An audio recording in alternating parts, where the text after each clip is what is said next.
Welcome back, America. It's Hugh Hewitt. One of the most watched Senate races in 2020 will be in the great state of Georgia, where people are listening to me now in Atlanta and Athens across the state. David Perdue is your fine Senator Georgian. He joins me now from Washington, D.C.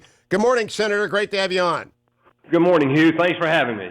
Talk to me a little bit about the most important, perhaps, decision not in your control. It's whoever Governor Kemp decides to replace the retiring Johnny Isakson with at the end of this year. What's your thought on that process? Well, I'm sorry to get the news about Senator Isakson, but I talked to him yesterday. His health is rebounding and all that. But we will have 2 Senate races next year. The good news is, Hugh, that Georgia Republicans have a pretty strong bench. So the governor's got some choices, and I look forward to his choice. We're going to run together, whoever it is, to support President Trump. We got to get President Trump in a second term to deal with some of these long-term systemic problems we've got, Hugh. Now, tell me a little bit about how much control of the Senate matters to the average Georgian. It's a retail politics state. You've had great leaders like Sonny Perdue, who's on that short list for Brian Kemp. You've got great rising stars like U.S. Attorney B.J. Pack, who is actually, I think, probably my favorite for appointment. But how much does that matter who you're running with as a colleague on the ballot? Well, I think, the politics aside, we want somebody to come to the United States Senate and represent the people of Georgia and support this agenda that we've started under President Trump. And so we've got a number of people that will do that. Look, it's an easy thing to see that this agenda the President has started here is working. What we are proving right now is that what we believe in actually works, and the radical socialist agenda the other side keeps talking about has been proven to fail over and over again over the last 100 years. So the partner that I want is somebody that can take this fight passionately to the people of Georgia and explain how serious this election is. Now, does the average voter in Georgia understand that if you lose or any of our other vulnerable Republicans, I don't actually think you're that vulnerable because you've done such a good job for Georgia, but if they did, if the Senate's flipped, there'd be no more judges, end of story, not one judge. Do they understand that? Well, we're going to make sure that's my job when we get into it next year. Right now, I'm doing the job I was hired to do up here, and that's represent the people of Georgia. When we get in that campaign, we're going to make sure people know what's at stake here. Look, the majority of the Senate really, I think, could come down to these 2 races in the state of Georgia. And so I think it's absolutely critical for us to continue this agenda that we keep this majority. Here's why. I mean, the Democrats are talking about if they get the majority, they want to do away with the filibuster rule. And what that will allow them to do potentially is make some radical changes in the republic here. I mean, they talk about wanting to create Puerto Rico and D.C. as new states. They want to add 3 or 4 seats to the Supreme Court. And Kamala Harris said the other day, and I think several other presidential candidates have backed her up and said, we want to do away with the Electoral College. So they can't just do that straight out. I think some of those things take constitutional convention. But still, it just shows how radical these guys are right now. The website for Senator Perdue, if you want to look into him or help him, is PerdueSenate.com. That's P-E-R-D-U-E, Perdue, P-E-R-D-U-E, Senate.com. Now, Senator, let's turn to some issues right in front of us. You're on foreign relations. The president was going to bring the Taliban to Camp David. Mike Pompeo, who I respect enormously, is a good friend of mine, expressed confidence in the idea. What did you think of it? Well, I have a lot of confidence in Secretary Pompeo, and I think what they're trying to do now is a rational approach to get the Taliban to the table, but from a position of strength. And what the Taliban demonstrated over the last few days is that they're not really serious. I mean, this car bombing was timed terribly, and it sent the wrong message. I think the president did exactly what he should have done and said, look, we're not going to talk until you guys are serious about coming to some reasonable long-term solution. This is not a short-term thing that we have going on with Afghanistan. So I hate that we lost a young American soldier over there, but this is a very bad situation, and the Taliban demonstrated they're not ready to really negotiate seriously. Okay, now talk to me a little bit about what conditions you would consider to be adequate to see a withdrawal down to 5,000 to 8,000 American troops. We're currently around 14,000 troops in Afghanistan. What do you think you need to see? That's right. We're about 14. We've got a lot of other people there who are contractors and that sort of thing, but getting down to 5 or 6, the military tells us that they could sustain equilibrium. But here's what has to happen. I mean, this has to be a condition-based deal. First of all, the Taliban has to negotiate with the government of Afghanistan. The second of all is that a ceasefire needs to be in effect right away, in my opinion. Those are 2 things that I think are prerequisites. The third should lead to some sort of formation of a government in terms of free and open elections and that sort of thing. But we're a long way from that level of conversation. All right, now let's talk a little bit about your other job on budget. I know that you're not responsible for the deadlock we're in, but we're up against, what, 16 days from now, the shutdown of the government. Is that going to happen again?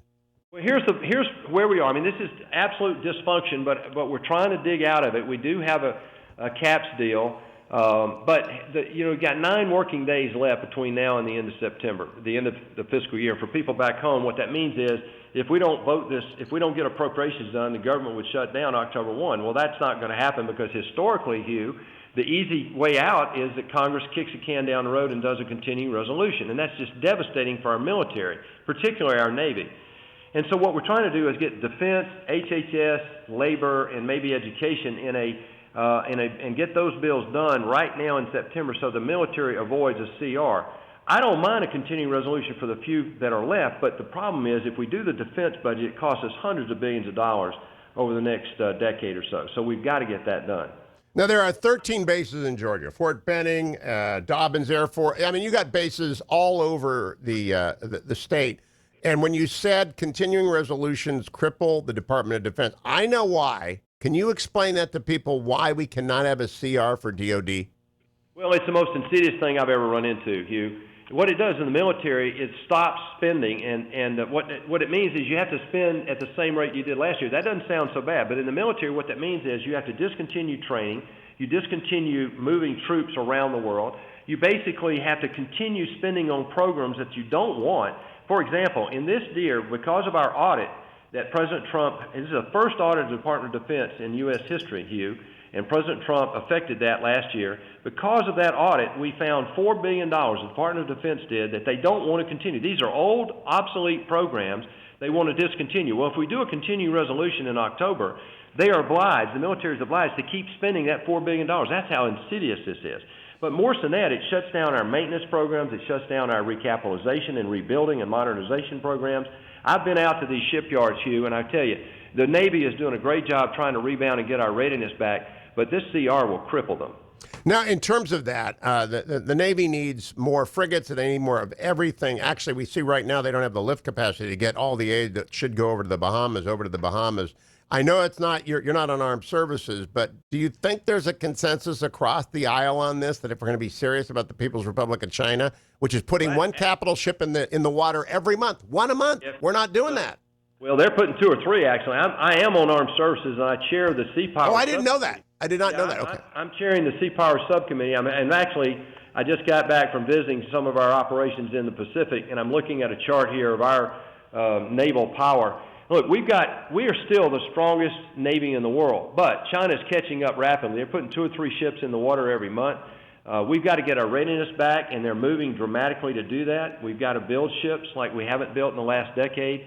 Look, under the last administration, Hugh, we cut military spending by 25%. There's no wonder why our readiness was suffering and why our modernization program was put on hold. And while we were doing that, China was building ships like crazy.